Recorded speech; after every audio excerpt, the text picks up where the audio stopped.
For being here. I'm Ben Smith with AFCEA, and I'll be introducing your speaker for this morning's session. This session is approved for both CompTIA CEUs and GWACs CPEs, so if you're an AFCEA member and you'd like to have your badge scanned to receive documentation of your attendance, I'll be over here after the session to scan your badges. If you're not a member, you can get your badge scanned and step across the aisle to the AFCEA booth, number 213, to join today. Presenting the session this morning is Mr. Mac Martin, Chief Cyber Support Element and Transformation and Technology Integrator at the U.S. Army Cyber Center of Excellence at Fort Gordon. Mr. Martin? Appreciate it. All right, I lost my laser already. It's somewhere around here. Good morning, everybody. Again, my name is Mac Martin from the Cyber Center of Excellence, and we've gone through a lot of transformation over the last few years within the Army on cyber and EW and Spectrum, and I'm going to give you a little bit of that today. I want to talk specifically about cyber situational awareness and cyber situational understanding from the commander's perspective, and then a couple of things that we're trying to do in the Army to better integrate capabilities across our staffs.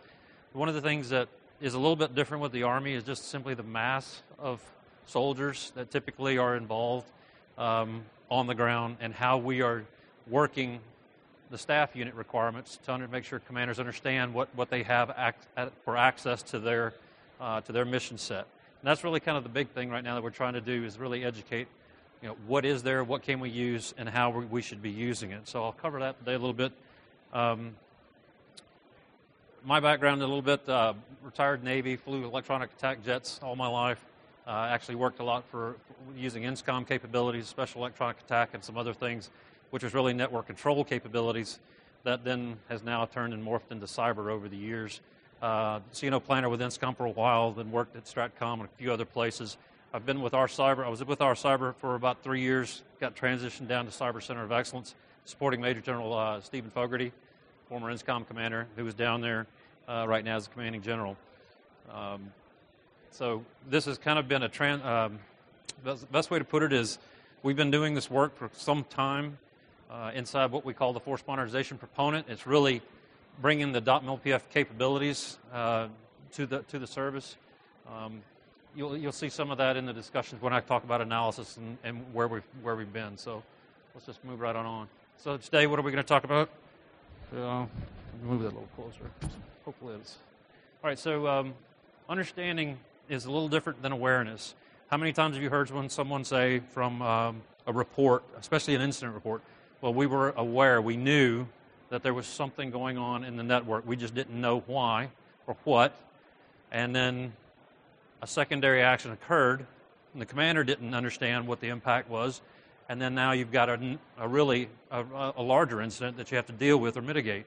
Well, that's the difference in awareness and understanding by Army doctrine.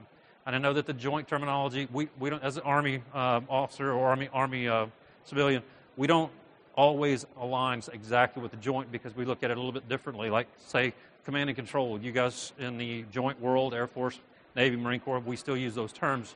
In the Navy, we call it mission command. Okay, and it's really geared around our commanders. That's the way we do it. Cyber SA is Cyber SU, and I'll explain the differences here in just a second. So, but they're very much nested with each other, and they are complementary of each other. Okay, this is kind of the stuff we're going to talk about today. So the first thing that I want to cover is a little history. How many folks have never heard of this incident? I mean, if anybody hasn't, it's okay. I understand. We've got some young guys on the ground. I'm starting to become the old gray man myself, so I understand. But this was really the first time where we saw integrated cyber and electronic warfare used on a large-scale operation by a near-peer actor, and it was extremely successful. We actually had the delegation come out to the Combined Arms Center at Fort Leavenworth, which is where I work, for General Fogarty in the Cyber Center. But they actually, they came out, and the generals and everyone sat down with our generals, and they said, okay, what was the impact? And the point was, they were crippled. They were not crippled by just cyber, because everyone uses the spectrum in certain parts and pieces of whatever their command and control architecture is. But the point is, you can't separate them. So not only did they become crippled and unable to command their own forces, the Georgian forces, but they were also they actually lost infrastructure in those attacks. and in losing that infrastructure, some of it never recovered. Their economic, as far as the money and financial sector of their country, was hurt pretty bad. But the big point was it was done integrated with traditional maneuver. That's the big thing to take away. All right, so now let's fast forward to 2014. Okay, and what are we seeing again? It's the same exact thing, except it's better this time. When I say better, it's better for the Russians, worse for the Ukrainians. And why is it worse? Well, they've already perfected their techniques and tactics. They don't have any brand new silver bullets on the battlefield. They've got the same ones that they used in 2008, except for a few other things that they may have bought along the line. But the point is, they are very good, and they have their own units specifically designed to do nothing but cyber and electronic warfare preparation environment and conduct operations. Okay, so they are completely integrated into their scheme of maneuver, if you would. And then I actually had this slide. I used this slide a year and a half, almost 2 years ago at another AFCEA event, and I lost my laser pointer. But anyway, that flag piece over there was what I keyed in on really back then, and I will tell you that it's come to fruition. We are really fighting on a peer-to-peer basis. A lot of actions that are ongoing. It's becoming a lot more escalated than even we thought. So some threats.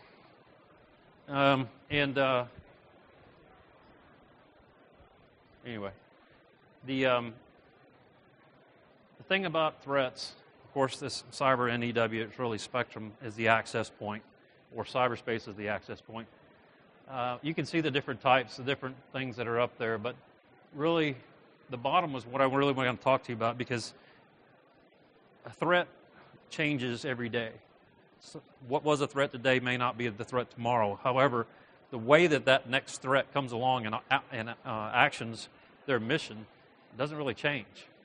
So when we talk about in technology, I need to be able to buy stuff faster and faster and faster, well, that may be the case for a tool or some type of code. But the infrastructure that supports all that doesn't change daily. Matter of fact, in the Army, it's supposed to be refreshed, in DOD, it's every 18 months, something like that. I will tell you that it doesn't happen every 18 months, okay?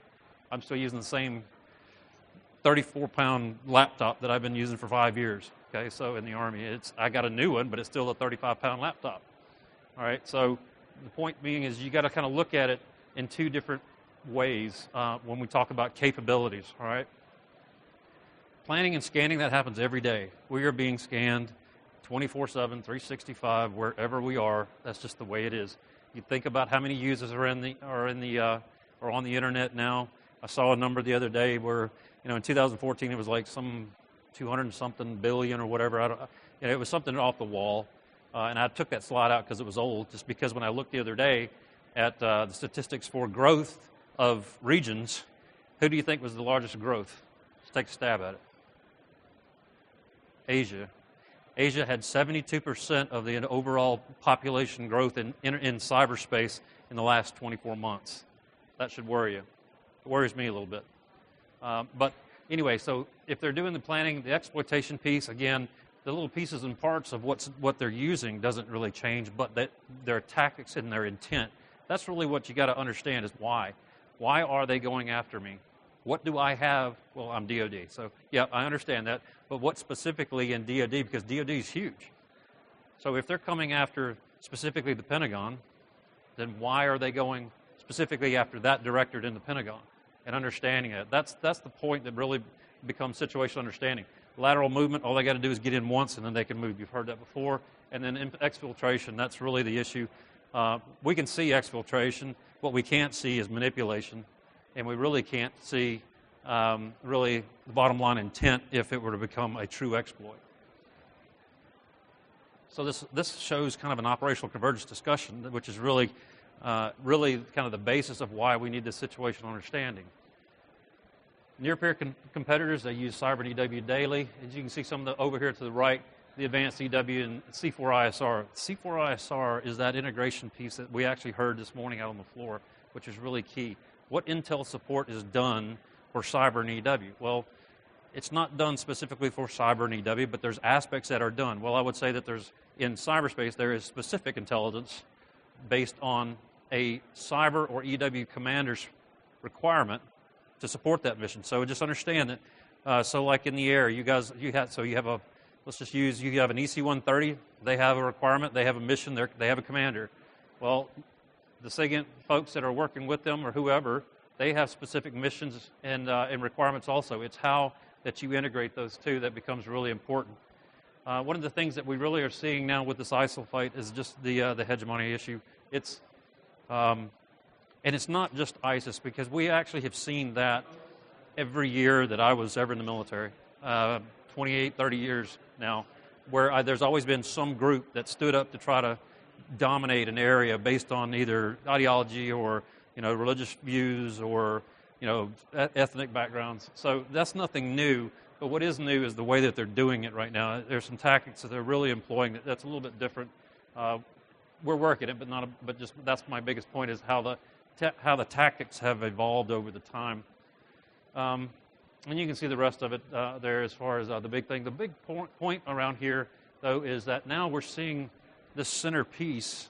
We're seeing that centerpiece at all the different levels according to what there are. If they're an ISIL, then we're seeing it at their different levels. They still have their own command and control or mission command of their forces. When you see it at a nation state, it's easier to see. We've been able to really monitor the nation state stuff, but whenever you're getting an ideology or organization, it's a little different, but still you can find it. Oops, too much. All right, so obligatory definitions here for us. Got to kind of do those. I actually didn't keep the one in for cyberspace or cyberspace domain. You should know that by now, hopefully. But the point being, CyberSA, this is really what it talks about. It's in the joint pub. Okay, it is not found in any Army publication. And I'll explain to you in just a second as to why. But this is what starts the basis of anything for us, okay? DODIN is the foundation. So I know that people, I've heard 2 or 3 times in this event that we really need to key in on DCO and OCO. And I'm not saying we don't. But I'm telling you right now, if we don't do DODIN operations correctly, we're not going to get to a DCO capability. We're not going to be effective in that area. And so we talk about an operational platform. The DODIN is that operational platform for the Army. So under the JIE construct, we're moving towards that. We actually have our own called Common Operating Environment, which is the Army's version of the JIE. Just like the DODIN, we had LAN WarNet, that was what we used to call it now. That's transitioned and changed. But what we're trying to say on the DODIN piece is it's not just like the idea of, okay, well, I got LAN WarNet. Because we also have logistics networks, we have JAG networks, we got medical, 3 or 4 others, and then there's the LAN WarNet piece, was the G6, what they always own. Well, now we're collapsing, including GWACs, by the way. So we're actually pulling all that transport together now. That's the big thing where we're going with Common Operating Environment. So it used to be that the S6 would take care, G6 would take care of their specific part of LAN WarNet, and then you had all these other networks that would flow in. And in the future, that's not going to be the case. You're going to have a single network, and it's going to be up to the signal regiment to continue to take care of that, including all 3 different domains as far as classification. So that's really important for us. And this is doctrine on the bottom. I'm not going to say whether I agree with it or not, because I'll just tell you flat out, that may be our doctrine, but that's not what we do. It's a good place to start from, and then we deviate as needed, okay? But we still don't coordinate very well, even inside our joint talks right now. So if you have the functional assets, or functional elements, what does it mean to have SA? What do you kind of need as a baseline capability? What would you want to feed in, and how would you want to feed it in? But really, before you can even say, well, what all do I want, you got to kind of say, well, here's my minimum standards. Here's the things that I really got to have. So if you look at the big boxes, we talk about visualization, data storage, and sensors. Well, everybody thinks that SA comes from a common operating picture of a screen. It's about like this, and you look on it, and you can take a map, and you can put it on the wall, or you got a great big map. If you go to like a JSOC or something, and there's 5 or 6 of them, and you just walk around, and you can just see everything moving. Well, that is the feeds that you need, but that's not awareness. It's data or information. And really, information is the currency that we're talking about here. Data comes into it in the analytics. You see the analytics off to the side. Now, I heard some gentlemen mention this morning that they were really concerned about big data. I don't believe that. I'm not that concerned about big data. It's going to happen. Big data is happening. It's already, technology, the industry guys are already pushing us there, which is fine. That's exactly where we need to go. But what big data is not doing for us is telling me how to conduct analytics on it. So take, for instance, Microsoft stood up their own they have their own basically tactical operations center now for looking at Windows and developing, understanding what their vulnerabilities are and working against criminals. They have an ongoing fight on their level against criminals. That's just hacktivists and other things, but it's really at the criminal base that they're working.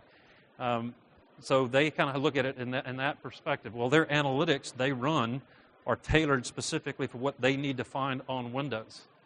Well, your analytics, if you're a Linux person, it's a completely different set of analytics. Or if you're a Mac user, completely different set of analytics. So my point is, looking at data per se, data is the kernel, if you would. That's the very start of it. And then from there, information becomes the currency, but then the analytics becomes the engine of change. That's what really starts your change to understand, is how do I synthesize information, pull it together, make it relevant to a mission and an intent, give it to my plans guys, my planning, MDMP, mission, the military decision-making process that we use everywhere, everyone uses it, and then put it into action. That's the big difference here. So one other thing on dissemination. Dissemination is not, hey, I put it on a website, and if you need it, you go find it. The way that we're looking at intelligence support for cyber and EW operations is push-pull. I should be able to look at what everyone's already gathered in the enterprise, and then that gets pushed to me, not stuck in a repository in a G2 section and just says, hey, this is, it's here if you need it, go to it and check it out.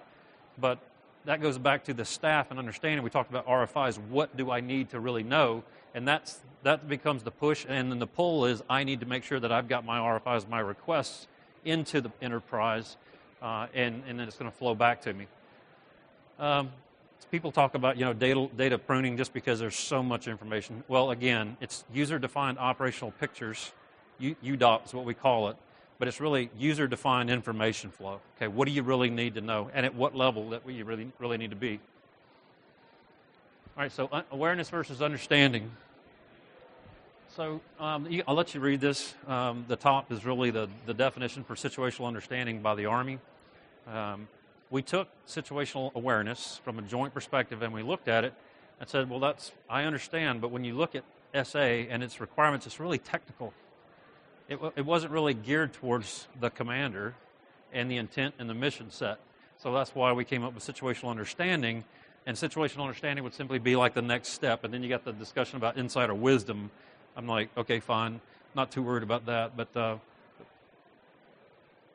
point is we get to the cognition and understanding from a human perspective, understanding really what the intent is in the guidance, okay? The big thing on the bottom, that warfighting culture, that's really our biggest challenge, because so many people still want to call the DODN a service. And I just had but I had a very intense conversation with some of my Army G6 brethren not long ago in an event where we were trying to specify what we were buying for operations, cyberspace operations, and what we were buying as a business case or a business use from a CIO G6 perspective. And I listened to the G3 from Army Cyber Command talk about what they needed, and I listened to the G6 from headquarters talk about how they use the business model, and I said, it's just simply because you have a set of money and you have a set of money and you guys talk different requirements, but they're the same things. And that's really one of our biggest issues we have within all of the services. I'm being a former Navy officer, I'm very familiar with the Navy's, N2, N6, combining and the scar tissue from that. So I'm not advocating that at all at any point in time. But my point is, you got to kind of look at this from a different perspective. It's the same stuff. We just use different languages. Sometimes it gets in our way. So Cyber SU. Now this manual was the first manual that the Army developed to talk about situational understanding, awareness, if you would, cyber electromagnetic activities, which is electronic warfare, cyberspace operations, and EMS operations, spectrum operations, as a staff requirement. And that's really where it came from. It was the first doctrinal manual that really talked about, though, integrating cyberspace, electronic warfare, and spectrum inside the command posts and the tactical operations centers. So as you can see, it didn't fully define what cyber situational understanding was specific, because the Army uses just situational understanding as the overall commander's perspective, and then there's the aspects that cyber and electronic warfare and spectrum brings in. So it really talks about there at the bottom. Now, the banner at the bottom is really important to understand. Cyber electromagnetic activities is a integrating function that does not replace mission, soldiers, tactics, any of that other stuff that we do for cyberspace operations, electronic warfare. In other words, you will always have cyberspace operations, you will always have electronic warfare operations, you will always have spectrum operations. Cyber electromagnetic activities looks to make sure that we synchronize, deconflict, plan for, call for support, and provide commanders actionable intelligence, actionable information that has been analyzed and synthesized, cognition. What's the real issue that we need for the mission? We called it mission assurance this morning. Well, we call it assured mission command in the Army. That's our big moniker, if you would. And that's what really cyber electromagnetic activities does for your SEMA. So this has changed a lot over the last couple of years. Why? Because whenever we kind of started this discussion a few years back, we didn't have the cyber mission forces. We were really we still had, before Cybercom even, we still had the JTFs, JTF, GNO, JFCC, and W really doing a lot of that work, and we weren't talking about integrating yet. But over time, and we've been doing this type of work, this study and analysis has been ongoing since really 2008. And we've done it several times. We've got it to the point where we think we know what we need. So looking at this, you can see at the bottom here, the bottom is really key. The DODIN is our operational platform. And I know that if there's any G6 people in the room, or A6, I believe, I'm sorry if it offends you, but that's the bottom line. And that's where we have to start from. That's the understanding. So one of our biggest pushes in the Army is making sure that we educate our leaders. So we're working on our soldiers, our leaders, but we need to make sure that commanders understand this as the base. This is your platform. This is your operational platform that we start from. It integrates electronic warfare, cyber, signal, and intel, and you can't separate those. They're all intertwined in some way. I'm not saying that one replaces the other, but you cannot separate them and just try to concentrate on one area when you're looking at a platform like this. You can see the joint mission construct over here on the side for the around the different. These are your operational domains. Operational domains. The JFC missions you can see from that side. In the middle there, you talk about we having our actioning forces, and then over to the side, you really talk about having not only the joint side, but there's Army requirements for all of that aspect too, and how those are integrated. And at the very top, you can see kind of EW. The point of trying to show you this is that even though we have traditionally talked about them as separate entities, you can no longer do that. And that's really what's key due to this convergence that we've talked about. And I'm going to show you a slide at the end about operational convergence. With technical convergence is already happening. I already have capabilities that have multiple things that I can do with it, right? How many people use iPhone? Preferences on iPhone? Android? I'm an Android guy. I'm not too smart with the iPhone, and I don't like iTunes. So, I mean, that's kind of the point, is I can use it I can transmit, I can broadcast, I can receive, I can scan. How many people use their iPhones and their Androids to go into a local open area and turn on their Wi-Fi to scan to see how many people are not encrypted? I'm not saying I do that. Unless it's my wife or my kids or something, then I scan them all the time. So turn it off. You're not in the car. You don't need your Bluetooth on, and at least encrypt it or do something. So, but it's a full spectrum of capabilities in a handheld. The ability to call fires, the ability to call for support, the ability to exploit, miscommunicate. Just think about it, okay? And it's got access. So cyber situational understanding works across all of the warfighting functions. Now, in the Army, we call them warfighting functions. In the Navy, in the joint arena, they are joint functions, but they kind of line up with everything. except for mission command. Our mission command is just the joints version of command and control. So when you look over to the far side, these are the functions that are ongoing every day in every command post, every organization, every talk. This is how we work together as for common areas. So a warfighting function, if you're not sure, or a joint function, is really a grouping together of common areas. So like, let's talk about fires for a second. So the fires function has your fire support guys in there, your targeteers, your intel support for that aspect, and they work inside the command post in a working group about, the size of this room or whatever, however big it is, but they're all working in close proximity to each other, and they all understand that mission set and how to integrate it into all the rest of the warfighting functions. That's one thing that people don't really realize is one warfighting function cannot stand by itself. And even though the movement maneuver guys loved it, when I was in the Navy, it was the fighter guys. Oh yeah, that's the greatest thing since sliced bread. You can't do it without us. I was like, I'm sorry, I launched probably 200 or 300 more sorties into Kosovo than any fighter guy ever did. But the point was that was the mission set. So don't think of it as one function over another. Think of it how they will integrate with each other and be really, it's a symbiotic relationship on that stuff. But then also for cyber situational understanding, so cyberspace electronic warfare, electromagnetic spectrum crosses all the functions and is integrated in those functions. But what we don't understand yet is the integration, synchronization, and coordination piece. Those are really what we're missing. So that's what really SEMA brings you. And then as you can see over here, now I haven't really talked about it yet because we are building a cyber SA capability that supports cyber situational understanding. I don't need to build the new sensors. I don't need to go out and recreate I don't need to recreate any of those sensors. They're already there. We're already doing the intelligence support. We're already looking where we need to look. What we're not doing, though, is being able to share that, disseminate it, provide it to commanders. And that's really what we're trying to do. So I may have to go out there and build some new stuff in the future, but for right now, I'd be happy with anything that just will talk to me, will talk to the requirement, okay? So here you can see that, EWPMT, D6, WinT, that's what we all move towards, AFATIDs and something. But at the bottom is what really we want to aggregate and provide is an ability to be able to display after we've analyzed, synthesized, deconflicted, and integrated into unified LAN so that I can show a commander, here's what the impact is for mission assurance or mission command. Okay?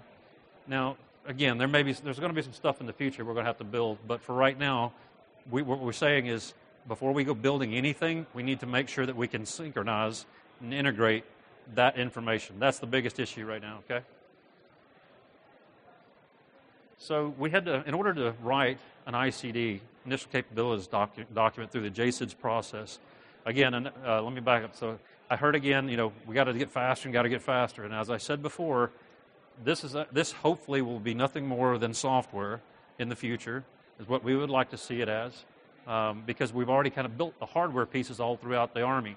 There's going to be some changes that we'll need to do, and yes, you'll have to go through the JSIDS process of 2 to 5 years to get something built, but our Army has identified that as a shortfall, and we are working that around. Matter of fact, right now we've just got some movement to shorten the time frame for purchase of other, say, COTS, GOTS type things, build COTS or GOTS, and move it into the field, knowing that we're going to have a long-term sustainment piece coming to follow that up. In this operational view, what I want to specify here, or show you and depict from here, is that it integrates all of those warfighting functions that we talk about. So any Navy people in here? All right, so you look at the bottom, you see the undersea cable coming up. That's part of it. You can't get away from the fiber. The fiber attaches somewhere to a connection and then is rebroadcast. So that you got to think about it. But really, this shows or tries to depict the fact that you'll have reach back. You have CONUS and OCONUS operations and forces ongoing 24/7, 365, and it's not only cyber, but so there's an F-35 over there. It's really how do those data links talk, how and what are we doing with those assets. The fact that I have a data link on a 35 or a 22 or even an 18 or FA-18 now, I can broadcast. So why wouldn't I start looking to utilize them instead of just link 16 or an AFATIDS link to an aircraft? Is my point. So you got to look at there's multiple capabilities there, but only a small fraction of changes that we could do more with. The last point on this slide is at the bottom. We are very good at showing, okay, here's my, how many of you have seen The Matrix? That's, I mean, getting old now, isn't it? So you've seen The Matrix, and when you look at The Matrix, you got, you're seeing Neo and those guys running around and down in the, in the city and doing all their thing and shooting at everybody, and that's what a commander would want to see, right? And then you've got the actual operator sitting over there at the screen, and he's going, whoa, look at that. It's like, all it is stuff going up and down. You're like, okay, there's mumbo jumbo, but he can read it. So that's the differences that we're trying to talk about here is we need to be able to make sure that we can see how we are seen by others. That's really important because that's when you can get inside an enemy or an adversary's OODA loop.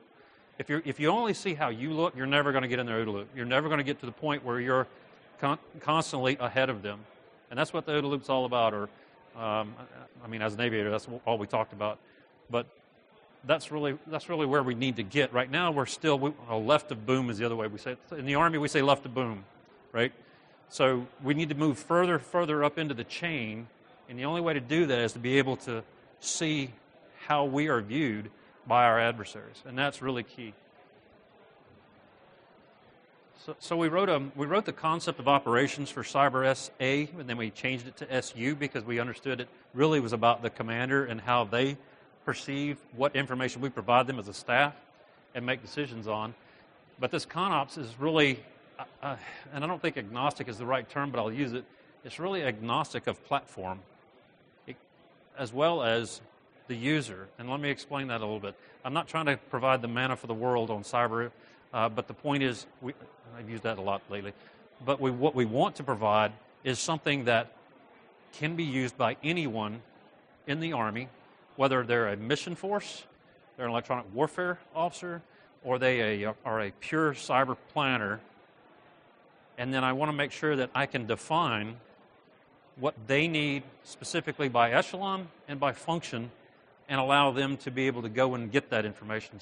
So it starts all with the sensors. So data collection already happens, right? Don't we do that? We already do data collection. We do information collection. We do analysis and synthesization to put it into our intelligence process.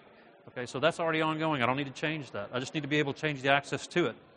So from that data collection, which was big data, what we talked about this morning, this is really this is the heart. This is the hardest part.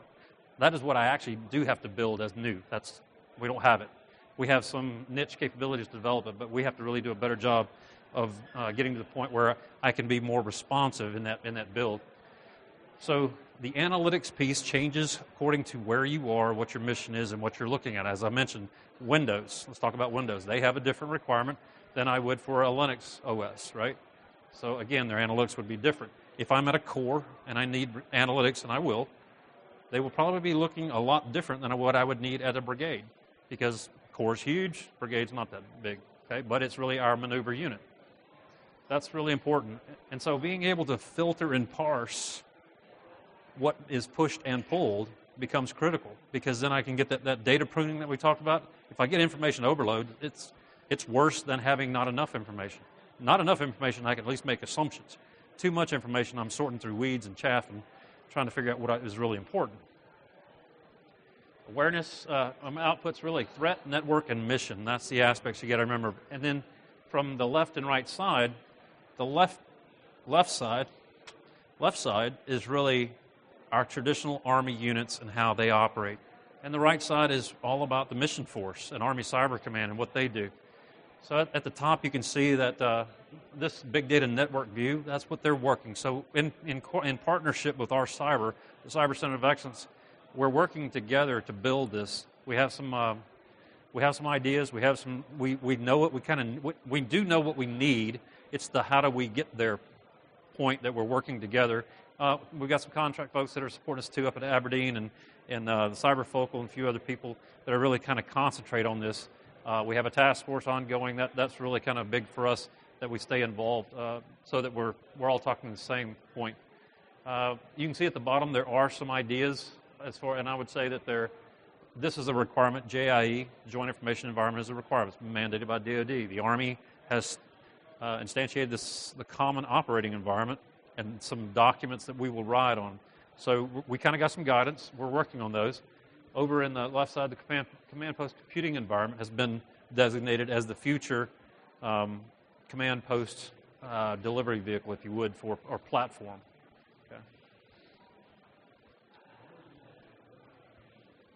Okay, so this is the Icd strategy. The takeaway from this is there's more than enough documents out there for any service in DoD, period, to build or write whatever they need to without writing another Icd. All right? So I keep hearing people say, well, we got to get inside that JSIDs, we got to shorten that down. I'm like, no, you don't. Figure out how to do the less than 24-month development cycle other than QRC, because what happens to QRC? How many QRCs end up in a program of record? Very seldom. I've seen two from INSCOM actually that went, but out of the other 30, they all got dropped.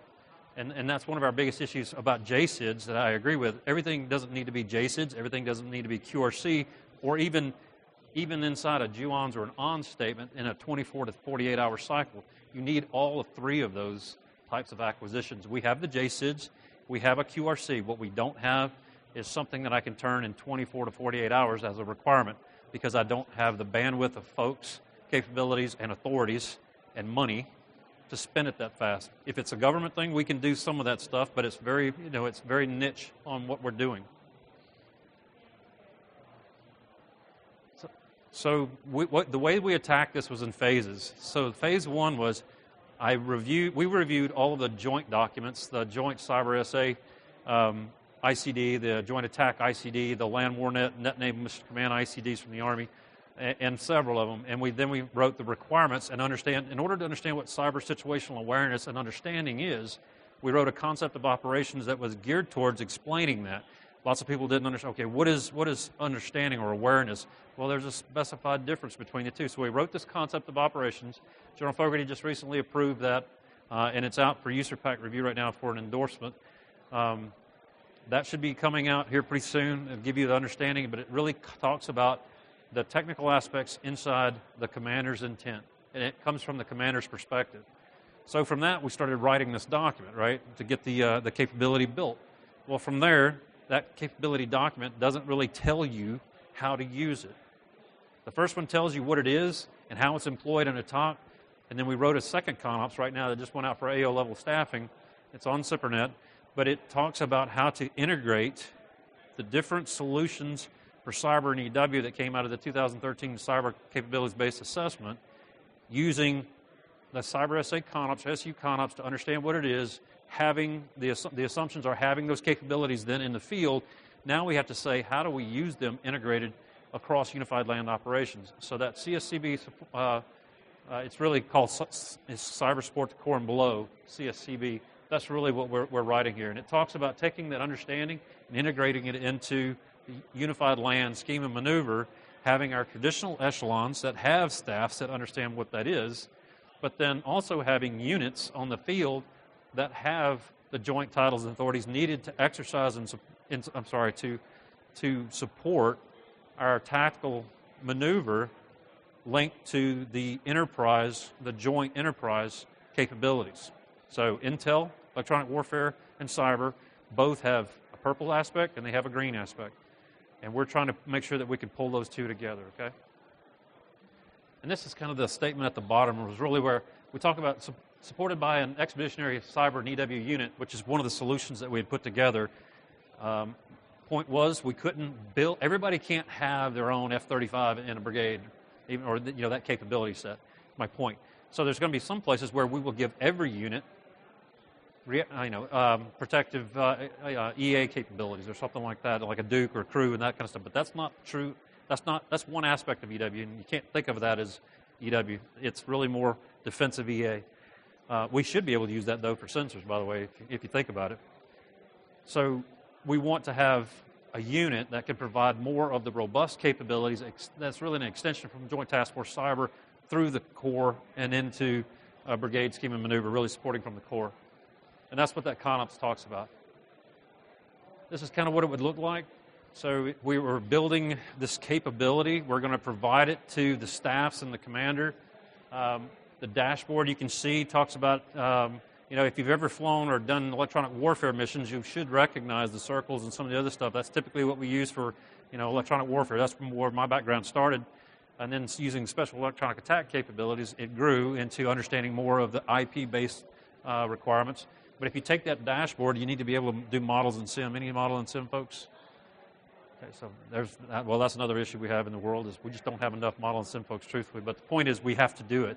And that means I used to be able to do planning and actually shape and show my mission even to my commander and be able to make changes based on his guidance. And then again, the big thing to take away from this is that they need to be common reference maps. Air Force uses one, Marine Corps uses one, Navy uses one, we use one, Army, and none of us talk to the Coast Guard about maps. Everybody thinks of, well, that's in the water. Well, guess what? They use maps too, right? So how do we get there? This is our biggest issue, and I would say that this is DoD. Why? Because we all have a primary mission set. We all have an understanding of larger scaled operations. Kinetic discussions, lethal discussions no longer hold sway to the norm.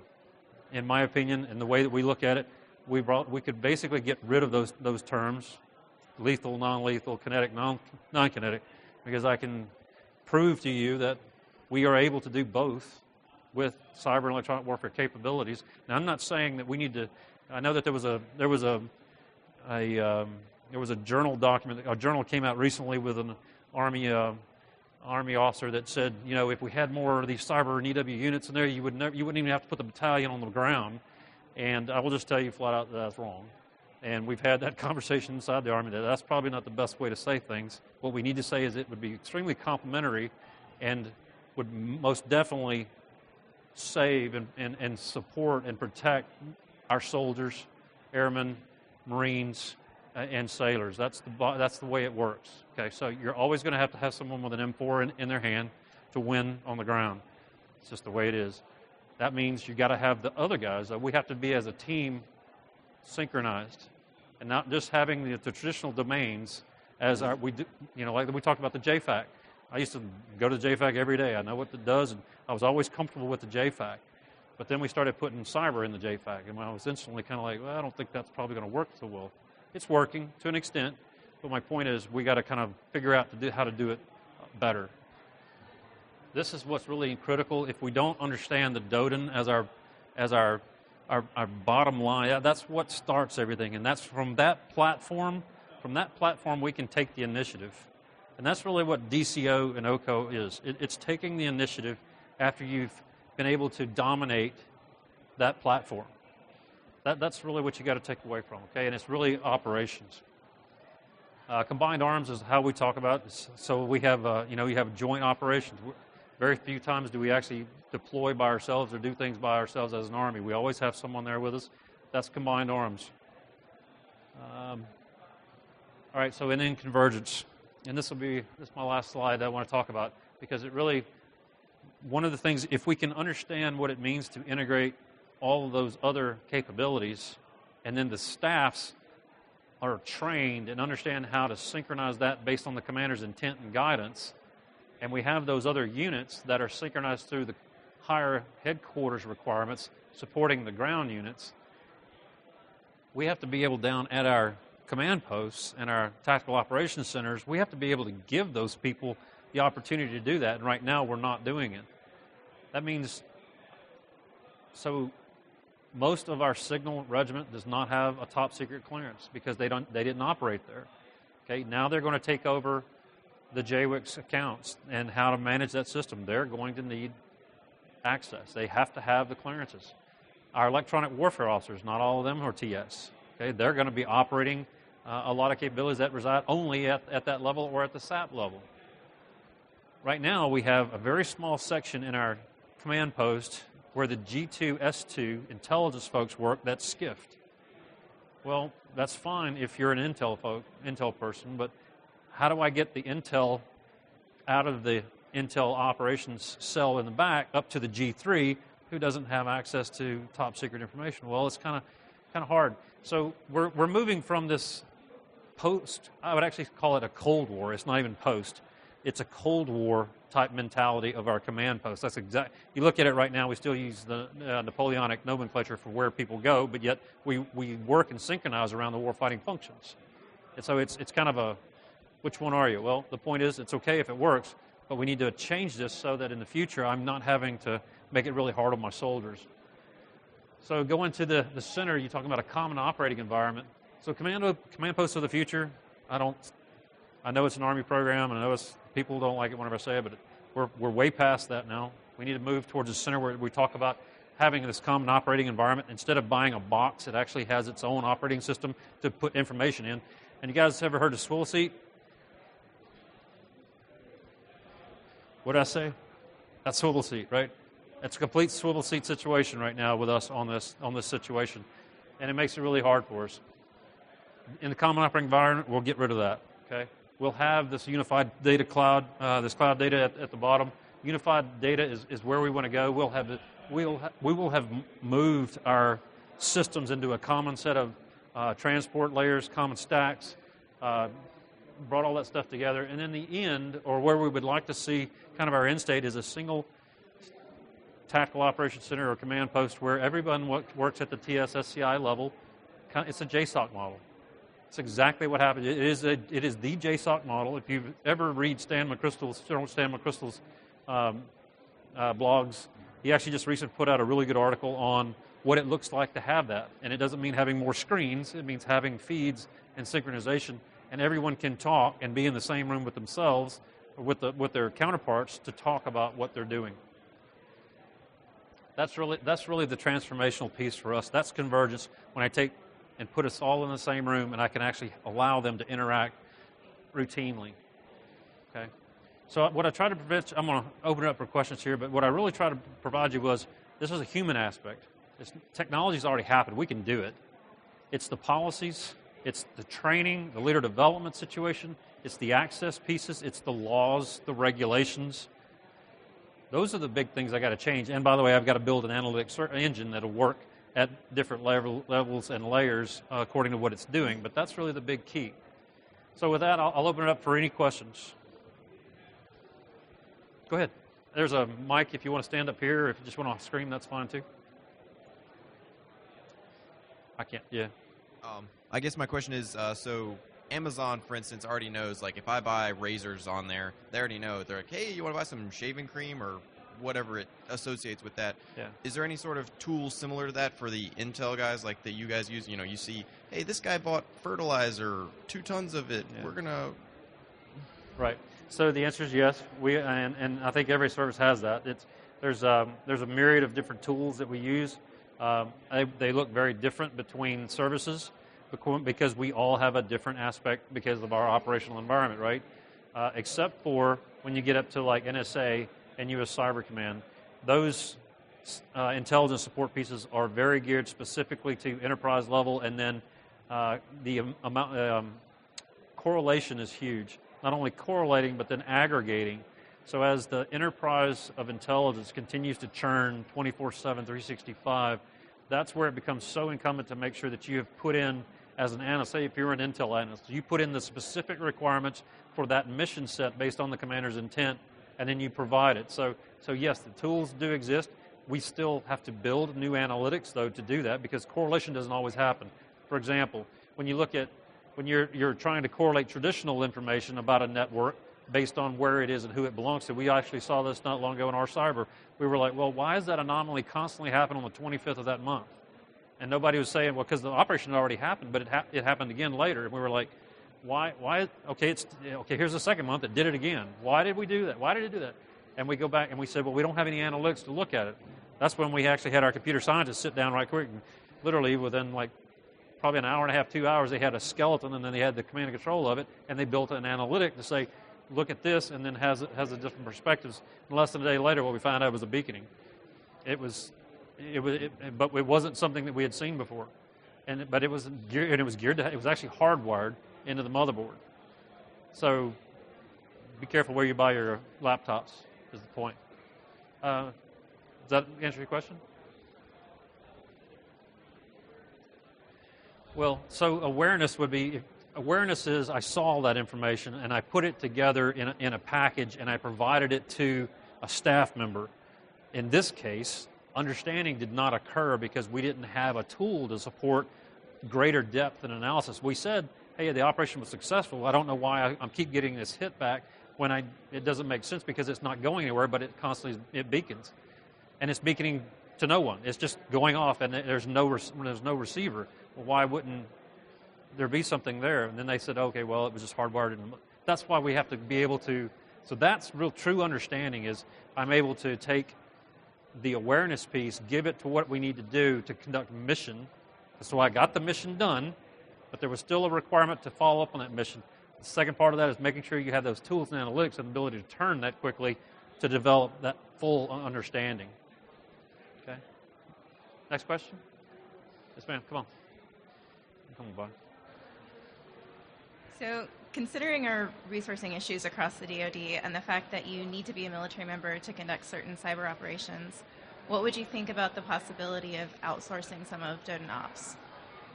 Well, that's a good question. So, I'll give you a little scar tissue from our learnings over the years of fighting constant wars. We did that. We ended up coming towards the end of the war having spent any of our future requirements on what we had in the field already with huge amounts of field support specialists to be able to run our missions, run our networks. Now, that was good because we got the mission done, right? That's just the way we had to do it in order to conduct the operation. There was just no way we could get past that. And then we got rid of our FSRs and we said, okay, Signal Regiment, you guys are going to run it again, so back to you now. And instantly we said, okay, where's our support? And stuff started falling off the plate. We've kind of overcome that. We've worked back. We're still shorthanded, in my opinion. I would never advocate for a full contracting out of a capability. I believe that what you end up with sometimes, and not because anybody would do this really intentionally, but people will always come from their perspective. So some of the things that I was actually reading in the earlier discussions was like bug identification, some of the paying for looking for specific malware, that type of stuff. I don't think that's bad because I think you can contract that stuff to actually do it. Now the issue with the government is that we look at that as it could be a deliverable, but in the Army regulations for contracting and the legal reviews, they'll say that's a service. So it's either a service contract or you hire a government guy to do it. Well, you can't hire enough government people to run the government. That's just the bottom line because we can't afford it.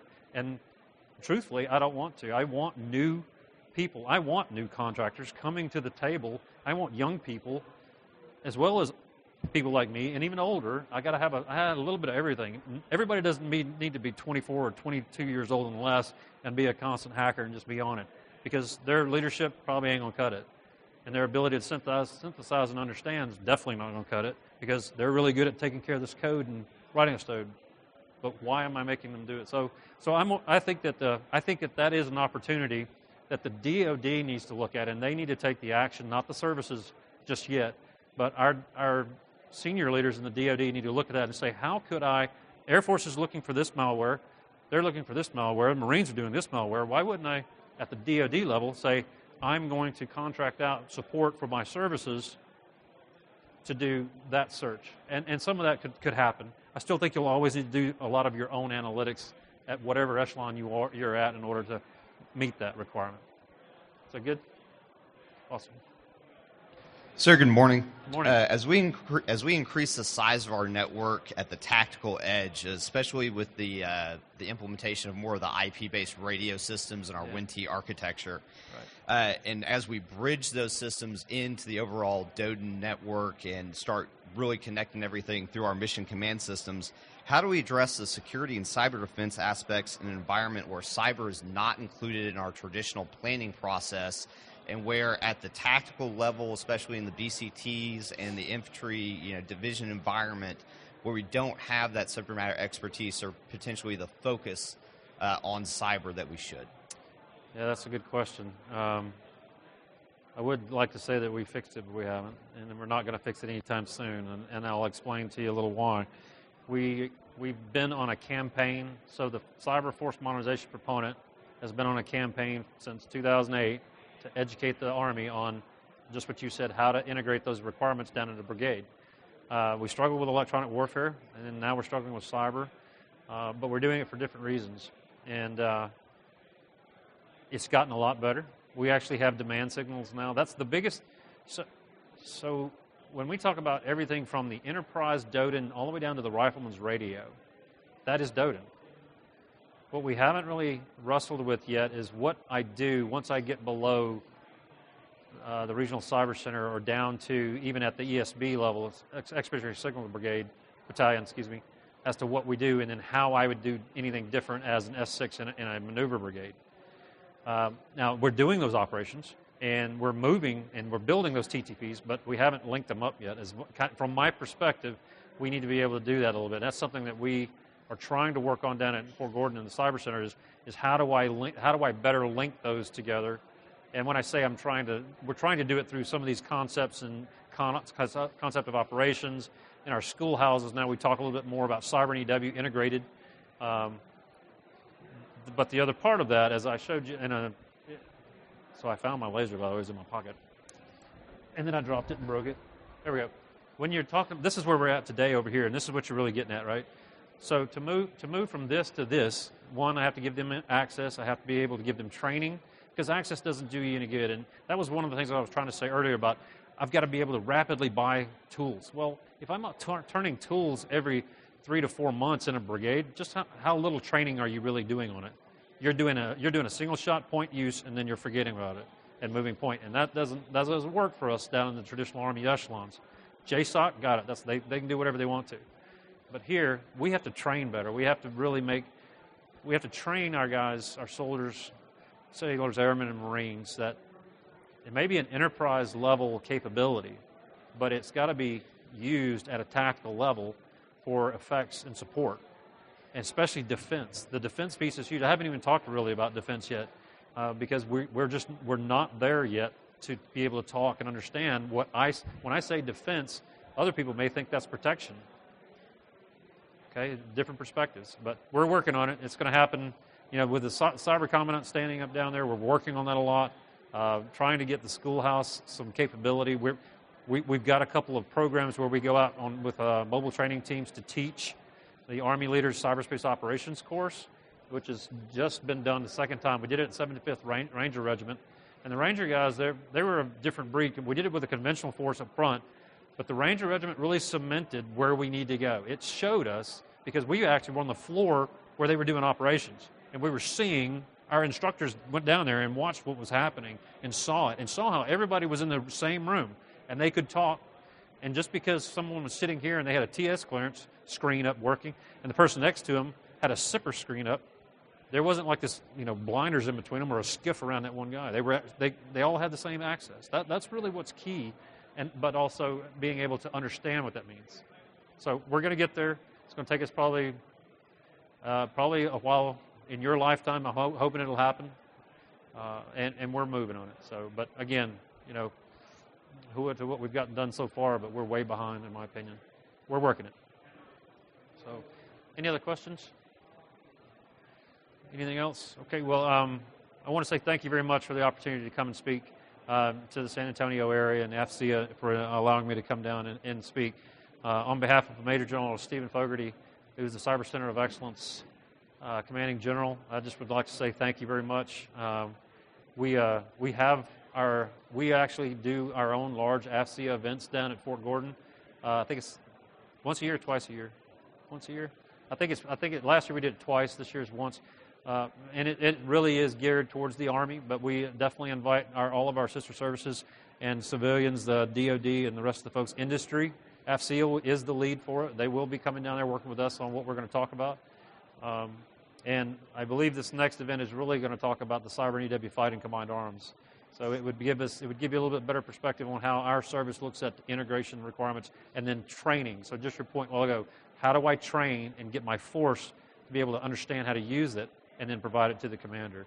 So again, thank you very much for everyone. I appreciate it. Thank you very much.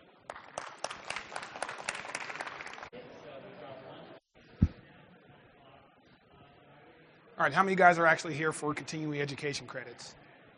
Nobody? Yeah, I'm kidding. Who am I? I've been at Vormetric for a couple of years. Former Army. I've done that did that for about 6-7 years, shut down Panama. Did some work over at Fort Detrick. Hoosier born and raised, so I'm cheering for these guys over in the NCAA tournament. And this is a view from a place about 5 miles from my house. So I'm over from the East Coast, so I get to get home to that. So what are we going to talk about? So when the guys asked me to talk about enterprise security, I had to do a lot of research and figure out, number one, what's really going on, just in terms of from an IA perspective. I'm going to talk about some of the trends and some ways to protect some of your mission data. So we're also going to talk about what the really big idea is about changing the face. It's not as big as you think it is. It's just a new technique to protect your data. We're going to give you a little operational context. We're going to talk about some ways we can help, and then after about 45 minutes or so, I'll open it up for Q&A. So who got their OPM letter? How you guys did? I got mine too. Was actually working with those guys on a program to protect that data. And before the breach, we had talked about how sensitive those records were. And they said, well, Eric, we've already, we're compliant. We've already got self-encrypting drives. We have policy that says, hey, if you're an administrator, you shouldn't walk out with this data. And we've got stuff on the endpoint, so I think we're okay. Hundreds of millions of dollars later, you're not okay, right? So you get that letter. The other piece is, and so a lot of you guys know this, is that the number of cyber threats, depending on, well, regardless of where you're actually measuring it, it's actually going up. So if you measure it at the White House, if you measure it in the Air Force, if you measure it in Fed Civilian, if you measure it in the intelligence community, all of that data is going up, right? So all those attacks are going up. So you have to understand, even though we may have compliant solutions, why are the number of attacks actually increasing and not decreasing? So at a high level, so I'll point out this piece right here, it's the social media, the social engineering aspect of getting data access, right? So it's more than just some guys trying to, quote unquote, hack a network. They're making attacks look like the things that we do every single day, right? And I'll show you some examples here as we go by, but the main point is it's getting really, really harder to distinguish what is legit and what is malicious. And so when you look at that, in light of that, there are some other protections that you have to involve. From a financial standpoint, this is just one measure of it. So these guys are spending just on the remediation piece, right? Not on the protection, the remediation piece. This is after the fact. These guys are spending close to $500 million if you measure it across a lot of commercial companies to remediate it, right? So you remember the Target breaches.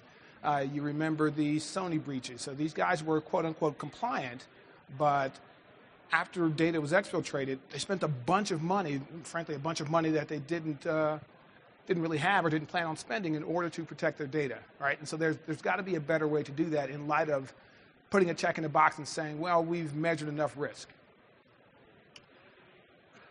So here's a sample social media place, right? So a couple things that you want to look at. So this is how, so I'm going to walk you through how malware actually starts to get into your system and how that starts to, and one thing that it actually does, and we'll talk about where it protects it. The first piece is, so you have friends. So there's malware out there that impersonates your friends list on Facebook and then says, hey man, take a look at this video. It's really cool. You click on it, instantly you have malware, right? So there's one method. So I also get the question from two perspectives. The first one is, I have parents, right? So your parents say, okay, come take a look at this. This looks legit. I'm going to click on it. Oh my God, it's not. The other piece, I have kids. I have 2 teenage boys that click on anything that passes by, and so you have to teach them, hey, don't click on everything. That part gets, that increases your risk of infiltration in your network. Same thing with private messages. Hey, click here. Send me some money or help me out, take a look at this video. Those are the things that we normally do, but there's just 5 degrees of separation between that and something that gets into your network. So if you concatenate everything up, number one piece for social media, malware injection, jacking, and something through your email address is publicly available. So there's lots of information that can be collected, build something in context, and then make it look like something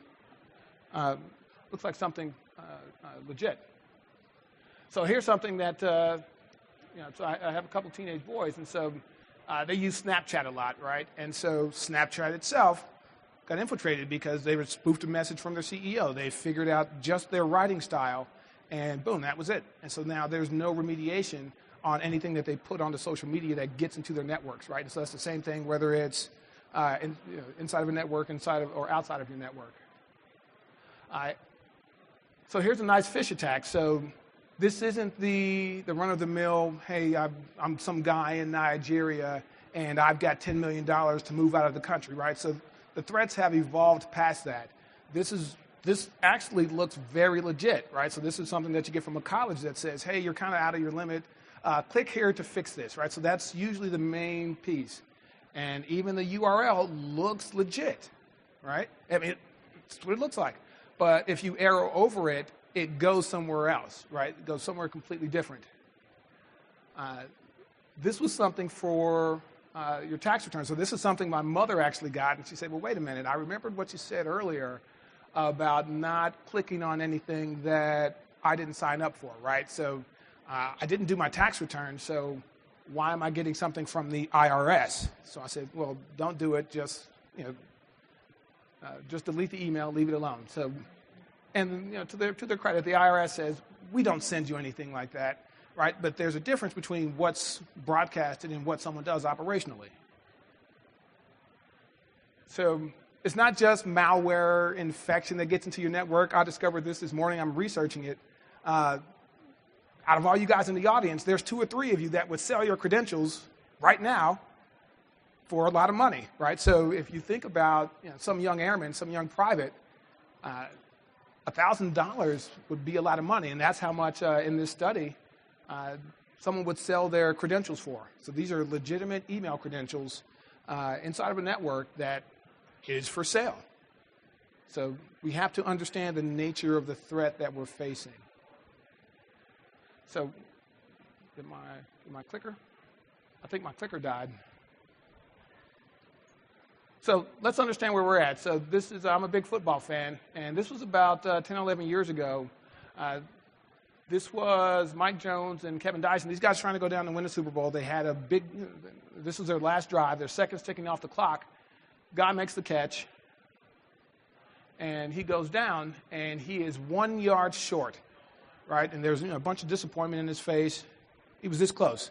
From a cyber operational perspective, we're about that close too. These guys are doing a lot of good work. I've been around I've been exposed to a lot of different government agencies that are doing a lot of work to protect their data, and they're about that close, right? So you're training the cyber warriors. You're doing the quick responses. There's a lot of innovation and a lot of technology that you already deploy, right? So the endpoint devices, there's a lot of work going on there. From the server perspective, there's built-in security controls that are starting to be deployed. You got it now? Okay. Okay, thanks. So from that perspective, we really want to take a look at that last mile or that last yard when it comes to protecting data.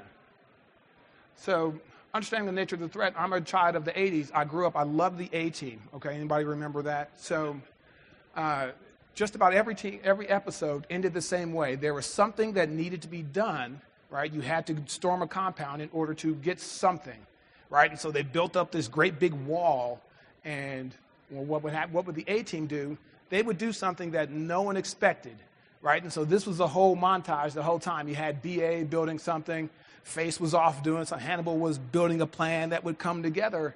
And so the net is they would always take the enemy by surprise, because no one expected them to try to ram into the wall and try to rescue whoever they were trying to rescue. And that's a good point to remember as you start to look at how you protect your networks. The ways that people will try to infiltrate your networks are always going to be asymmetrical, right? So It's never going to be the latest round of virus attacks. It's never going to be the latest version of malware. It's going to be something that we are not expecting. And so since it's something we're not expecting, we have to look at different ways to protect what's really important. One thing to consider is these guys aren't just trying to breach the network and then they're turning around and then they're leaving, right? On the A-Team, they never blew up the wall and said mission accomplished, turned around and left. What are they after? They're after your data. They're after your PII. They're after your ISR data. They're after anything that they think or you think is important. So now you have to start to protect that. So now if you follow a path of malware, what's the first thing that happens? They start to escalate privileges. And I've done a lot of deployments, and one thing that we never talk about in IT, everything that we install is installed with elevated credentials, right? So if any Windows admins look at this, we see this all the time. We try to install something, it doesn't work, and then we go, oh, wait. I was supposed to install this as administrator. You right-click, run it as administrator, it works. Same thing on Linux. You right-click, run it as root, it works. It's perfect. So everything you install, from your apps to your OSs, to your storage, to your networking, all that's done with elevated credentials. And so when we look at what happens when malware now starts to enter your network, the first thing it does, it starts to elevate credentials. It starts to become your root, becomes your sysadmin, it becomes those credentials, and now it wants to take a look at what's going on in your network in order to see what they can find. Where is your sensitive data? Because no one watches root, no one watches your systems administrators to see what kind of access they have. We just say, well, we just tend to accept the fact that, well, your sysadmins have access to everything in your environment. So here's an example of some malware. So it's called Potato. So I pulled this from Black Hat. First thing it does, elevate your privileges in your Windows environment. So now your Windows admins can go out and see everything. It is not just limited to Windows. Here's an example of a root exploit, a Linux exploit that elevates your credentials, maps out anything in your environment, and starts to take data. So here it is, just look at it. So when you start to do more than one thing, so your requirements grow, so the more this happens, you start to look at anything you deploy in your environment, it's deployed with elevated credentials, malware gets into your environment, they're trying to get those credentials, and no one is watching it. No one's watching it all together. So if you look at this just from a big picture, you have these little pockets, and so these guys talked about it here the past couple of days. You have these little silos of excellence that's all been installed with root, and so what happens is you see a requirement, you spend some money, you get a guy, you train a guy, you buy some stuff, it takes time. It's never serial. You have another requirement for another piece of technology. You list a requirement, you bid on the requirement, you get some money, you get a guy, you deploy it. Over and over and over and over and over again, what happens is none of this stuff works together. It's all in serial, it's not in parallel, and it gets really, really hard, it gets really, really complex, and it's tough to back out because you got a guy, and you got to train that guy, and there's not a lot of guys that can do that stuff that you need to do, so his costs go up, right? And so where you want to be is you really want to start to commoditize how you protect your data in your environment. So ideally, this is what your ConOps looks like, right? So anything that's been ATO'd, any program of record says, if you're a user, here is the application that you should use in order to get to your data. And if you are a systems administrator, you shouldn't look at that data, okay? Because you're not read on.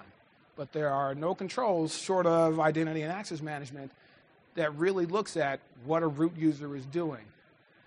From an insider threat perspective, those guys that are selling their credential for $1,000, there's nothing watching them to see what they're actually doing. And then below the stack, there's nobody looking at the hypervisor administrator that says, well, what happens if you take a snapshot of a VM and walk out the door? From a storage perspective, well, what happens if someone clones a drive and walks out? What happens if it gets replicated and a key is applied and nothing happens? So operationally, worked with a lot of guys in AppSpace, worked with a lot of guys over at NORAD. a lot of guys here in San Antonio with the AFL, CNC, H&Y. I think they're on the right track, right? So instead of just gigantic program of record to go, hey, we're going to solve this problem, it's going to take us 5 years, and you're going to spend millions of dollars, what can we prove in a very short amount of time that'll make us 1% better? And how can we start to iterate that over and over and over again, and just to get incrementally better and a lot cheaper, right? The big piece is defensive cyber operations. How do you go back to that, that first slide where I looked at every single silo? How do you start to look at that in operational context and figure out where your sensitive parts are in your data, right? Moving beyond your network, well, all right, you're spending a lot of money, doing a lot of time, making a lot of investments to protect your network, but there are also other sensitive assets in your environment that we're not really paying a lot of attention to, right? And so the main point is you want to start to operationalize this the same way the Air Force does some of the other domains like air and space. So based on all of that, how can I actually help?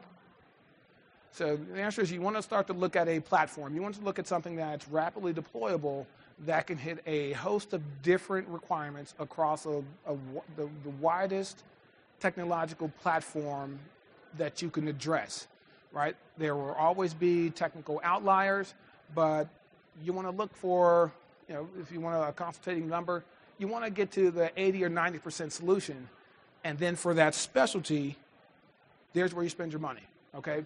That's the part that commoditizes it. That's the part that makes your picture a lot bigger, okay? So where my company, Vormetric, actually sits in the stack is right here on your operating system. Doesn't interfere with anything else above it, doesn't interfere with anything else below it.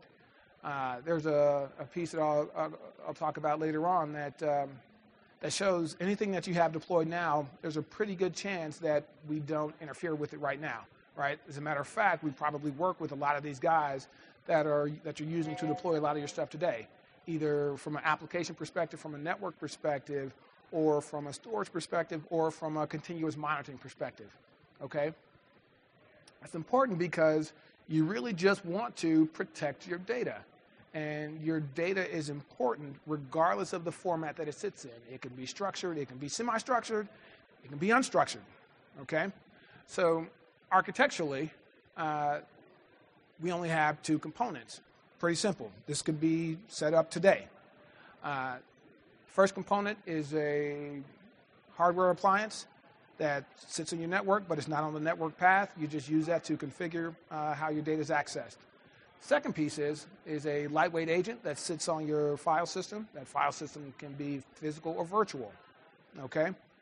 Let me go back, push the wrong button. This communication is over Suite B. So now that we have an agent here, well, what do? So two components. The first one is encryption at rest. That part's pretty simple. So that's first thing you're going to do is encrypt your data. All right, you see guys in here that say, we have to encrypt everything. Well, the encryption part's really easy, right? You can get encryption from a lot of different vendors today. You can get encryption native to your OS, okay? But the difference is now you take encryption of any object that you have in your environment, and now let's start to wrap some policy around it. Some policy around it that says, okay, based on who you are and how you start to access that data, a decision is made whether or not you see that data in the clear. The first piece that you want to address is those guys that have elevated privileges, the guys that install everything with root and sysadmin privileges. Well, you don't need root access to run a backup, or you don't need root access to apply a patch. You shouldn't need root access to change configuration, right? So in your environment, the only thing they really need to do is see metadata, right? So let's protect that. The only time, so let's match your ConOps. The only time when someone needs to see your data in the clear is if you meet policy. So you guys know how you access your data. Your ConOps says, thou shalt use this application. Well, how do you enforce that? Well, here's how you enforce it. Okay, so you're authorized, let's follow this path. You're authorized users, and now the chain becomes your authorized user using an authorized group that you map to whatever your directory service is. And now let's add another component to it says only this application is allowed to see data in the clear. That part's easy. If you're an authorized user and you use another application that's not defined, well, that part's blocked. All that's done in real time. So now you start to see logs that say, Eric tried to use SharePoint to see this data when he really should have used Adobe. That's the real-time stuff that you need to see in your environment to address the nature of the threat, okay? Let's even hash this application that says, okay, if there's a change to that application, and that's how malware gets injected into your environment, that's the first thing it's going to do is detect a change. When that's done, you'll want to see a notification that says, well, wait a minute, this version of SharePoint is not the version of SharePoint that I'm expecting to see access to the data. So if that's the case, you want to block that, okay? Anyone else, anywhere else that you stick your data, no one should have access to it, okay? So if you're hosting it in Amazon or if you're hosting it in another facility within the Air Force, no one else should have access to it. Take advantage of the infrastructure, take advantage of the economies of scale, but you control, if you're a data owner, if you're a program of record, you know how your data is supposed to be accessed. So usually when I talk to a lot of clients and prospects, the first question we get is, well, Eric, this sounds pretty good, but we already have PKI. We already have self-encrypting drives. We already do that. Thanks for coming. And I go, well, here's what you really have. With the self-encrypting drive, you're protecting the guy from walking out, right? So when we looked at how data is being exfiltrated, you don't see a lot of people doing the B.A. Baracus, driving into a data center, putting some hooks onto a storage array, dragging that out. You don't see a guy putting a couple of drives in his pocket and starting to walk out, right? So the part's important, but you have to address your threat with the remediation. And usually doing a self-encrypting drive helps out, doesn't solve the whole problem. You need to abstract a couple of layers up to make sure anything inside the file system is protected, okay? And that's where we sit. All right, so how do we do that? So if you look at just a nice little chart here, we do it at the file system level and not on the network, right? So there's not data in motion, right? There's lots of tools and techniques that you use that we work with, let you do data in motion, okay? Pretty simple stuff. So now let's start to take a look at policy, okay? So policy is a set of rules that determine how you access your data. So if you're an authorized user into this directory, you define who, what, the resource, so it could be down to the file type, right? If I log in and I'm not supposed to look at any PDFs, but Excel documents I can look at, that part's fine. There is a time component in there as well. So if you can't, so from an operational standpoint, you go Monday through Friday, 6 a.m. to 6 p.m., if there's an access request at 2 o'clock on a Saturday, well, that doesn't match your operational context, so let's block that, okay? If you're someone else that is not authorized, and that's based on the rule that you set, if you can't see that data, if you're not authorized to see the data, it's going to be blocked. That's going to be logged over to a SIM tool. And just like I talked about earlier, if you're a root user, you have no reason to see your data. It's going to be blocked. So when people start to get it and they go, oh, okay, Eric, this is actual file system encryption. I get it's different from encrypting at a storage layer, but we've tried that before, and it really slows down my application. So what I had to do, so what I ended up having to do was tell my IA guys I needed an exception because this part is going to slow my application down, and I need to run my mission. So please give me an exception. This is how it works. And I go, well, yeah, I understand that, so let's test it out. So let's go back to that rapidly advanced testing. So if you've deployed any kind of hardware over the past 7 or 8 years, Intel's got a chipset that does hardware acceleration for crypto operations. We take advantage of that. It's called AES-NI. So what that means is anything that's bound to, that has a crypto operation on it, it's offloaded onto that chip. And so what that means is for any kind of data set, structured or unstructured, usually at around 70% CPU, you're going to see about 2 to 3% overhead, right? So that's going to, that's me averaging it out. So I've seen it a lot lower. So I've seen it in, less than 0.5% of overhead. And I've seen it in gigantic compute clusters where it's around 8 or 9%. So depending on the data type, your mileage is going to vary.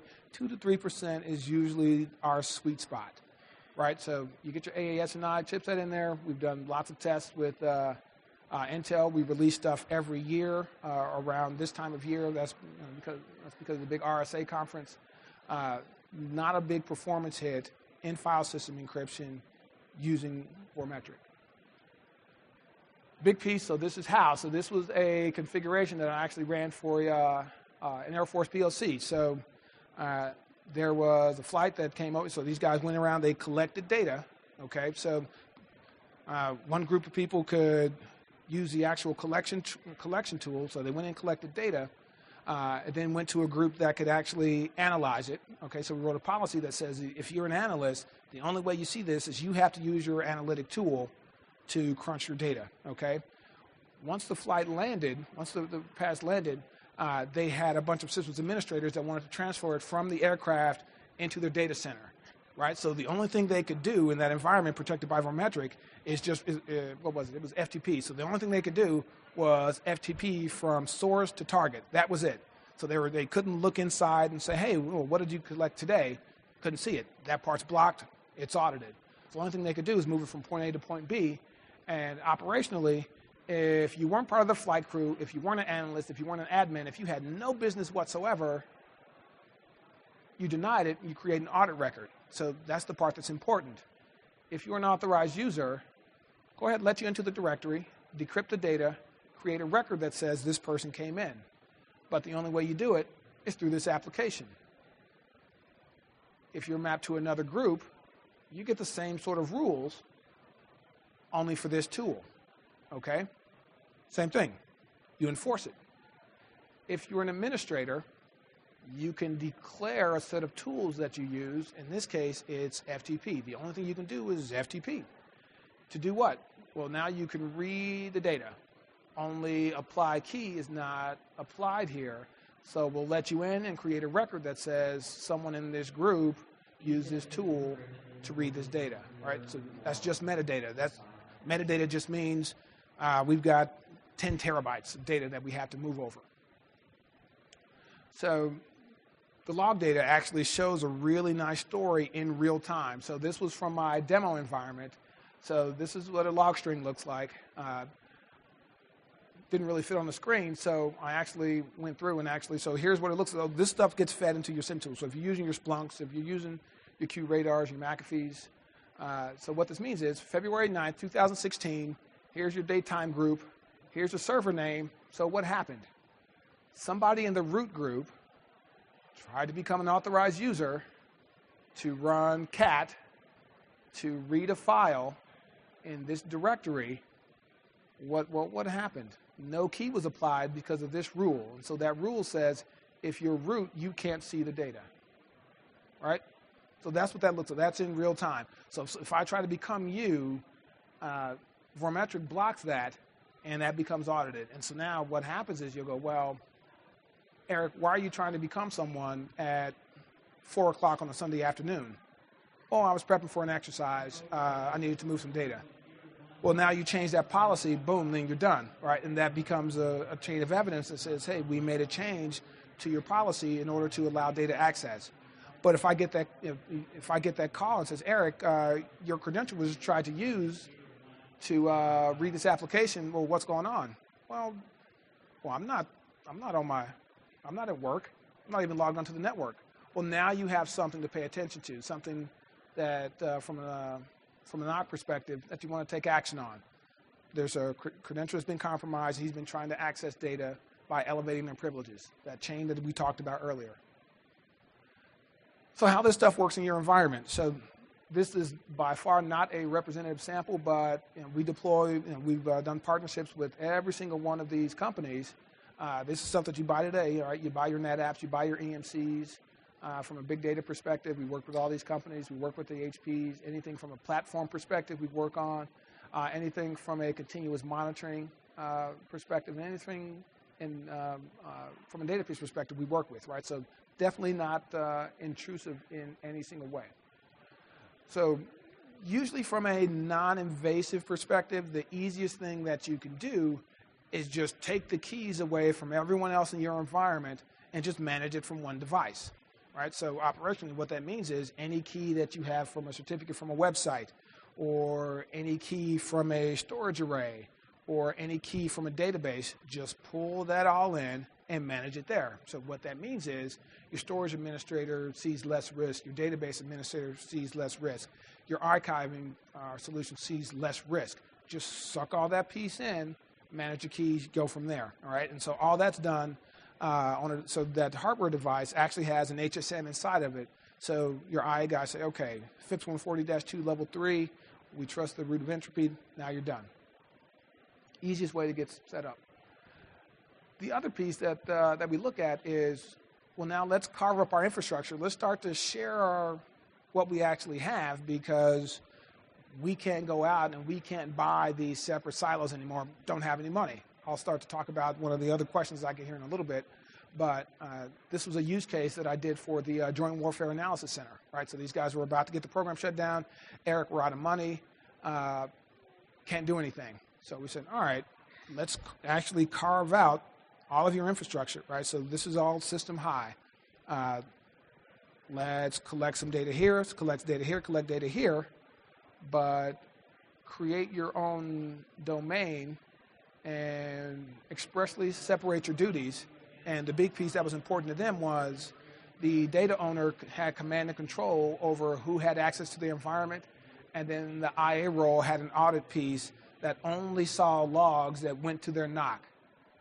And so as a result of cryptographically separating everything in the storage environment, they were able to get rid of every single error gap in their environment. Now, they didn't lose any, they still had to buy more storage, but they ran everything off of one big cluster and could actually show from a IA perspective how everything was separated. There was nothing that could access any other pieces except through the rules that they actually set up in their environment. So they ended up saving a lot of money. So what that means is, so this was a clip that I actually took from a presentation that I saw yesterday, and it said, it's hard to read here, but information silos across various systems and sensors inhibit flexibility and slow the response. Did that for GWAC. They got the benefit. They could share the stuff they wanted to share it. They got to pick how they actually got to share the data. That part's important. And now their effectiveness increased by tenfold. Matter of fact, I mean, number one, they ended up saving a bunch of money on their storage. Program is saved, still running now, one of our better customers. So instead of just stopping there, where else can you start to protect your data? So the other piece is, well, how do you protect your PII, right? How do you protect your social security numbers? Well, now there's an API. Now we have APIs that can say, all right, let's go out. Instead of a social security number, well, what do you want to do with that data? Do you want to encrypt that actual string, or do you want to replace that string value with something that looks like that value so the application still runs? Okay, and so we use that and we call that tokenization. That part actually works with all of your major programming languages. We're doing some stuff with SecureView right now that they're starting to use our APIs to start to do some separation across domains. But the point is, so now you can actually start to, based on policy, something that you set, an existing ConOps that says only this person, based on who you are in your environment, can actually see this string of data, right? So if you ever call your credit card company and the guy on the phone says, hey, Mr. Brown, let's go ahead and give me your last 4 social security number, that's the part that you're actually seeing now, because from an operational standpoint, this guy's had no reason to see your entire piece of PII, just the last piece that dedicates who you are. One of the other pieces we just did, so this is something for what's called Docker. So Docker is this hyper-containerized solution. So this is something that for anyone in a quote-unquote big data environment, what they're starting to do is, based on that same environment, you can start to containerize how that data is protected.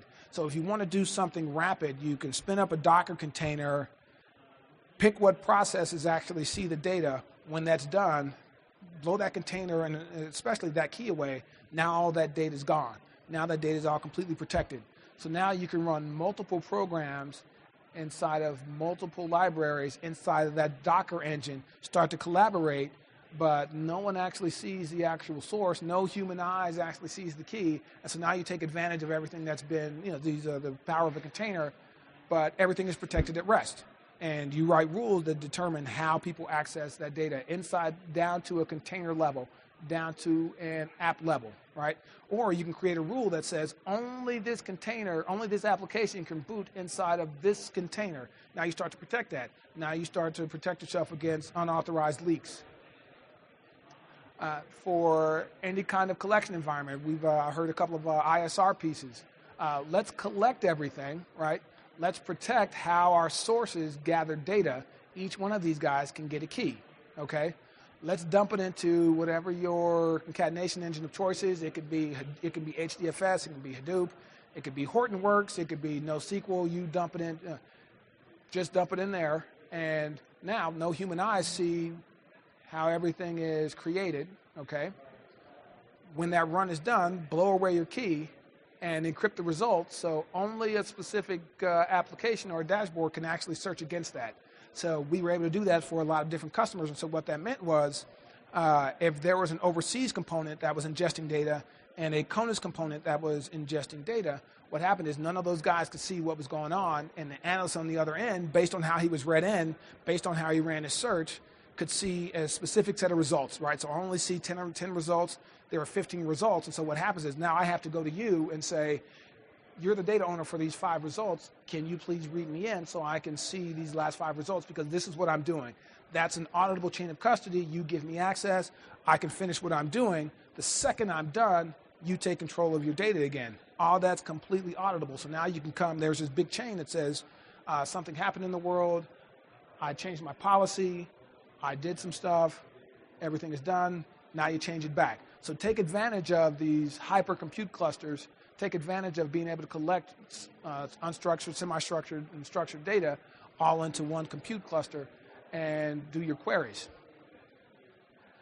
This is talking about some of the tokenization piece where you only fuzz the first couple of bits of your alphanumeric string, right? So now what that means is you can do what's called a sub-binary encryption operation. So if you're collecting data and there is a string that is a face, now you can encrypt that face and only allow that face to be unencrypted based on who you are.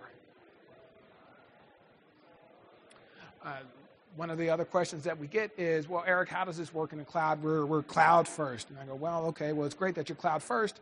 Well, what happens to the data in your environment? Well, we buy our encryption from the cloud provider. Okay. What if you switch cloud providers? So you just switched hardware. What if you switch cloud providers? It's an awkward silence.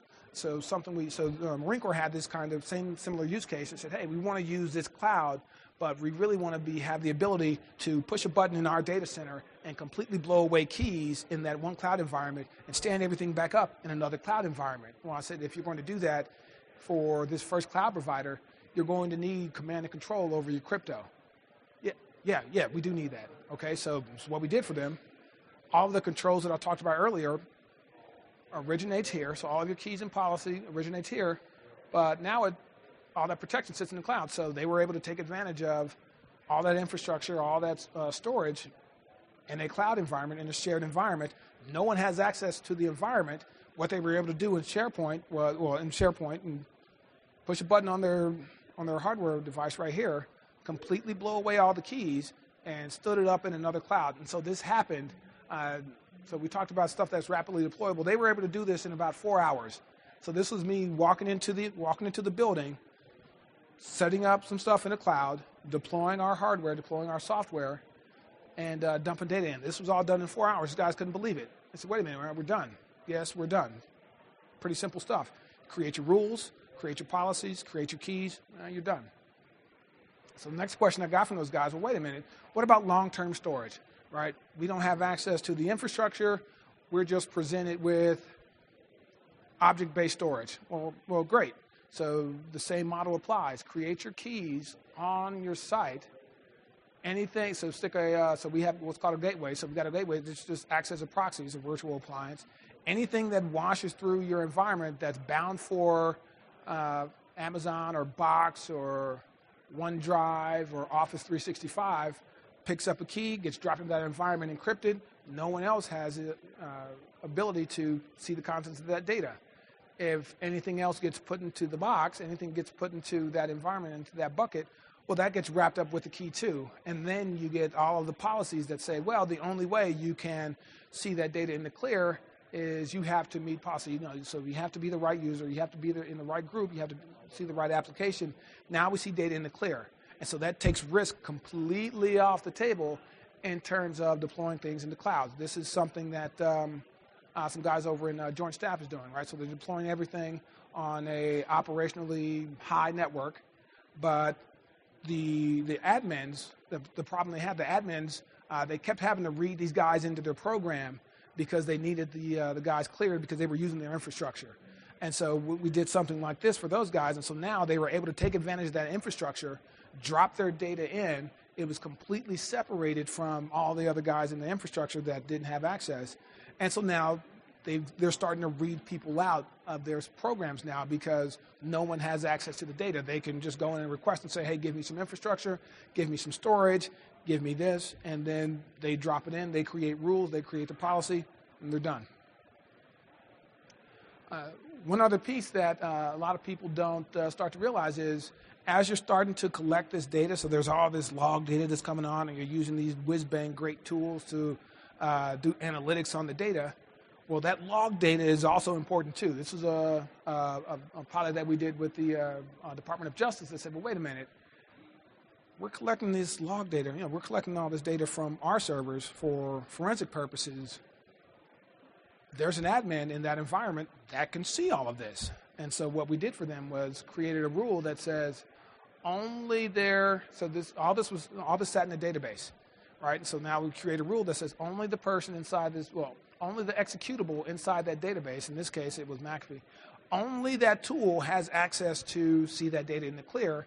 And so if you want to see it, you actually have to log into that tool in order to see the data. So stops all that side channel stuff. So that was one tier.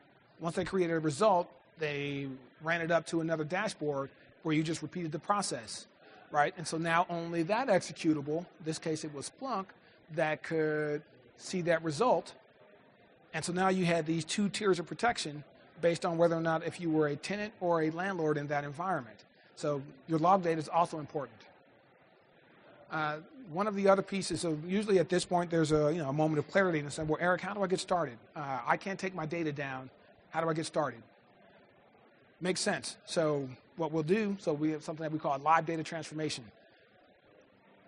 Allocate some CPU, so it doesn't have to be a lot, and just point it at your data that you need to start to encrypt, right? So you have to move from data being unencrypted to data being encrypted, right? So initially sometimes you'd have to, it involves an outage, it involves a maintenance window. So now, instead of trying to plan a maintenance window, let's just start to allocate how much CPU you have available. So maybe Monday through Friday from 6 a.m. to 6 p.m., you use 2%, right? And so now you start to chug on it. Let's start to encrypt your data a little bit. But on the weekends, there's no one here, let's crank that up to about 50%. And the result is all of your data gets encrypted without taking any of your applications down, without using a maintenance window. The other question that I get is, number one, Eric, who is using your environment and has it been accredited? And here's my special piece that has to be CNA, right? So here's the piece that we do. So I've got a booth over here. I've already mapped it to 853, so here's all those controls, and then the 853 piece is the framework to do Icd 503 or some of the FedRAMP stuff. So if you start with 853, you're halfway down the road right there. The other piece the other question that we get is the common criteria portion, right? So we're doing the common criteria piece.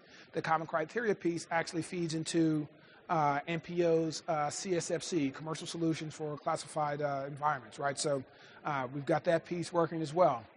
Any of our other components, so we've got FIPS 140-2 level 3 and 2 and 1. So any flavor of FIPS that you want to operationalize and use, we've got a flavor for that as well. It's been die-capped. All this stuff has been translated to DSKID 6.3 or any of these other places. Okay. Here's a small sample of some of our clients. I'd be happy to go into detail about how some of these guys are using us to solve some problems. And here I'm going to pause and take time for any questions. Question. Your board-metric data security manager, chance to work in any of their directory services applications like Ldap or Active Directory? Yep. So the question was, does our hardware appliance actually integrate with Ldap and Active Directory? Short answer is yes. So this guy. So yeah, this guy, you can definitely plug this piece into your Ldap or your Active Directory. Yep. So what we'll do is we'll look at the first two attributes. We'll look at user membership and group membership, right? And so that's the easier piece. So you can do it on your own inside of Vormetric, but if you've got AD, you just plug into that, read it, pull your credentials, and you're done.